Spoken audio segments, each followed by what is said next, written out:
Hello and welcome to this edition of Back in History. In Back in History, we take you through the uncountable pages of our historical past. In this edition, we bring to you the speech that landed MKO Abiola in trouble with the military.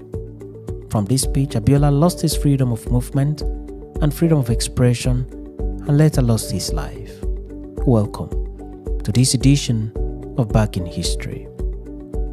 The military had been in power in Nigeria for so many years, despite the usual promises to hand over power to elected civilian administrators. Nigerians became tired of military rule and demanded for an end to military rule and dictatorship. In 1992, General Ibrahim Badamasi Babangida, the then military head of state, began the process that was to lead to the handover of power from the military to civilians. The electoral body was set up with Professor Humphrey Nwosu as the chairman. Political parties were registered and allowed to prepare candidates for the general election. Governors were elected, senators were elected, members of the House of Assembly and of the House of Representatives were also elected. What then remained was the presidential election. Eventually, the presidential election held in 1993 with Alhaji Tofa as candidate of the NRC and MKO Abiola as candidate of the SDP. Option A4 was used, and at the end of voting, MKO Abiola had more votes than Tofa and was the presumptive winner of the election. But before he could be announced as the winner, the military annulled the election.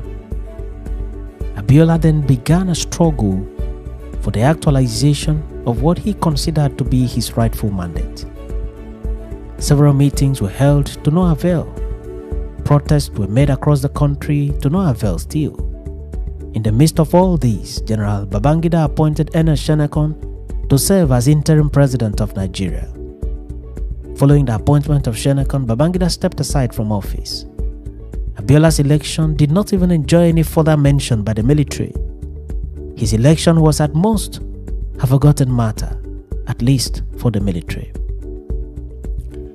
But Abiola and most of his supporters did not relent. They forged on and took the battle even to the international level. In the midst of these, General Sani Abacha removed Ernest Shenekon in a military coup and made himself the new military head of state. With this development, the situation became more dicey, and Abiola's hope of becoming the president of Nigeria was getting really slim following the emergence of yet another military ruler. Abiola's life came under serious military surveillance, and Abiola's next option was for him to flee the country and settle in exile. Even in exile, Abiola did not relent his efforts. Neither did he abandon his struggle for the presidency of Nigeria. Abiola later returned to Nigeria in what can be described as an audacious move to claim the presidency of Nigeria in actualization of his election mandate. He called for a world press conference in Ekpetedo in Lagos State, Nigeria on June 12, 1994 and announced himself as the president and commander-in-chief of the armed forces and called on Abacha's military government to immediately vacate the presidency and allow the will of the people to prevail. He promised to retire them with full military benefits. He described the military as, quote, politicians in uniform. He also called them thieves and also called them armed robbers who robbed the people of Nigeria in broad daylight. General Abacha, described by many as the real dictator of Nigeria, did not find this funny. He immediately ordered for the arrest of Abiola and had him detained in custody on charges of treason. Here are the highlights of Abiola's speech. People of Nigeria, exactly 1 year ago, you turned out in your millions to vote for me, MKO Abiola, as the President of the Federal Republic of Nigeria. But politicians in uniform who call themselves soldiers but are more devious than any civilian would want to be deprived you of your God-given right to be ruled by the president you had yourselves elected.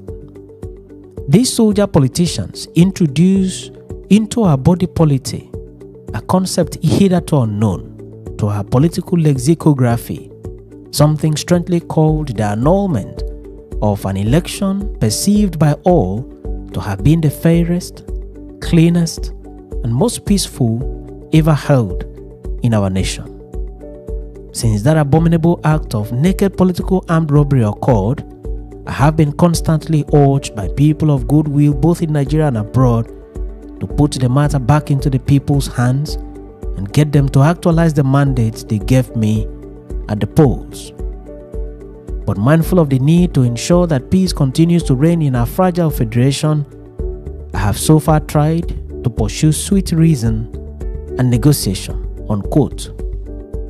Abiola went on to say, unquote, "My hope has always been to arouse whatever remnant of patriotism are left in the hearts of these thieves of your mandate, and to persuade them that they should not allow their personal desire to rule to usher our beloved country into an era of political instability and economic ruin.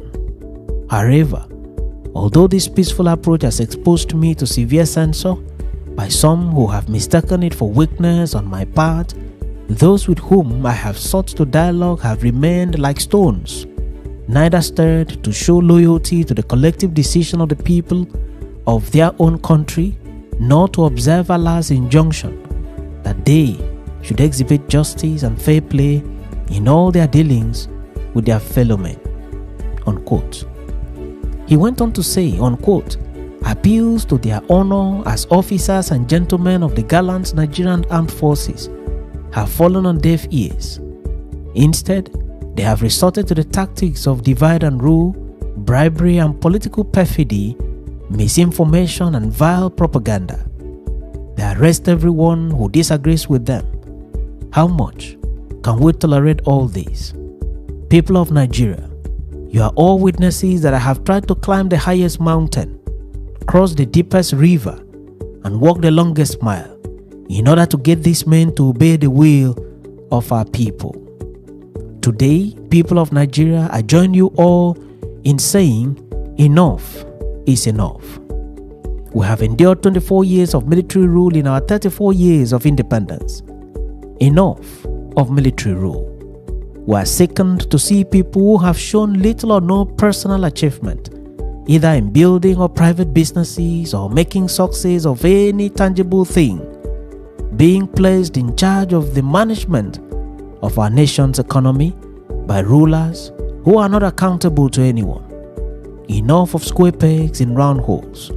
We are tired of the military's repetitive tendency to experiment with our economy.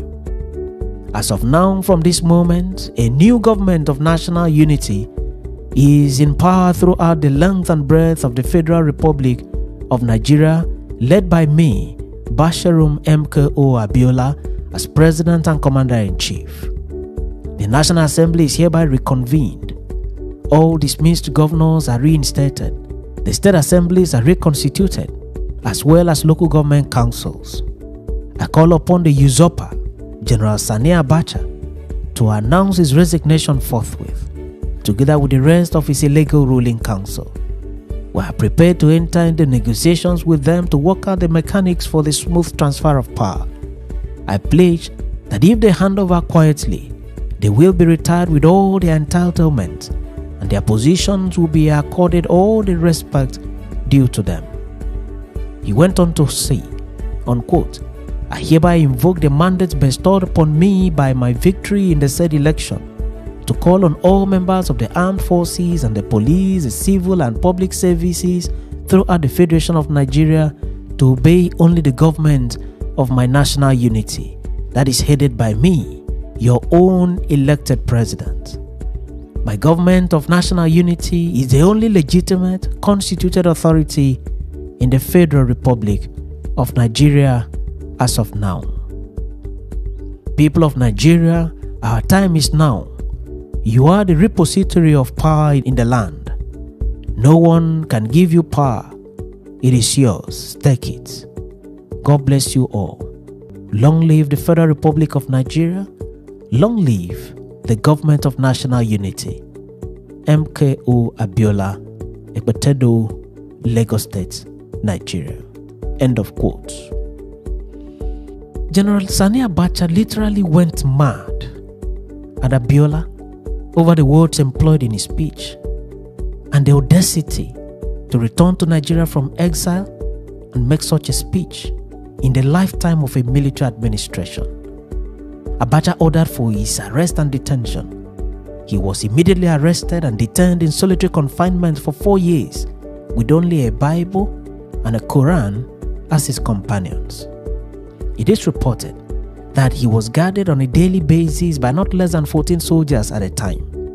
Several calls were made for his release, including the visit to Nigeria by Pope John Paul II, Archbishop Desmond Tutu, and other world leaders, all to no avail. Abacha kept him in custody for good 4 years.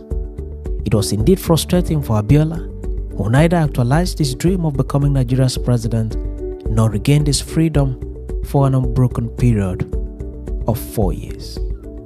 Abiola later died in the said custody under very controversial circumstances. Some analysts have said that Abiola's approach was not the best approach in the face of a full-blown military dictatorship.